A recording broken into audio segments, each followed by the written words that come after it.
Hi friends, welcome to healthy cooking channel. இந்த வீடியோவில் நம்ம இன்னைக்கு சுவையான முட்டை மசாலா வறுவல் எப்படி செய்யலாம்னு பார்க்கலாம் வாங்க. லெமன் சாதத்துக்கு சாம்பார் சாதத்துக்கும் அட்டகாசமான காம்பினேஷன். நான் இன்னைக்கு 6 முட்டை எடுத்திருக்கேன். முட்டை வேக வைக்கும் போதே கொஞ்சமாக உப்பு சேர்த்து வேக வச்சுட்டு அதோட தோலை உரிச்சு எடுத்துக்கோங்க. அடுத்ததா உங்களுக்கு எந்த மாதிரி வேணுமோ அந்த மாதிரி கட் பண்ணி எடுத்துக்கலாம். நான் இன்னைக்கு நீல வாக்கில் கட் பண்ணுறேன்.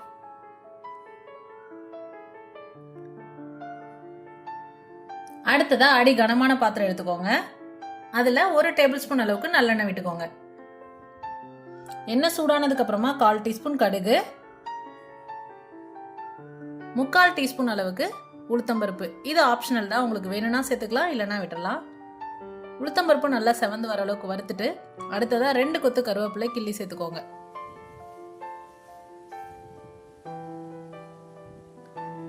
அடுத்ததா ஸ்டவ் ஆஃப் பண்ணிடுங்க.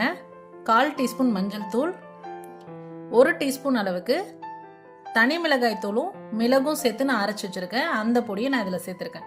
சேர்த்துட்டு எல்லாத்தையும் நல்லா கலந்து விட்டுட்டு முட்டையில் நல்லா கோட் ஆனதுக்கு அப்புறமா ஸ்டவ் ஆன் பண்ணி 1 நிமிஷம் வச்சு ஆஃப் பண்ணிடுங்க.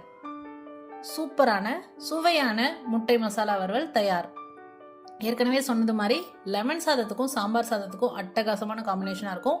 ட்ரை பண்ணி பார்த்துன்னு ஒரு கமெண்ட் மறக்காம சொல்லுங்க ஃப்ரெண்ட்ஸ். இது போன்ற ஹெல்தி ரெசிபிஸ்க்கு மறக்காம ஹெல்தி குக்கிங் சேனலை சப்ஸ்கிரைப் பண்ணுங்க. இந்த வீடியோ உங்களுக்கு பிடிச்சிருந்தா லைக் பண்ணுங்க, ஷேர் பண்ணுங்க, கமெண்ட் பண்ணுங்க. தேங்க்ஸ் ஃபார் வாட்சிங்.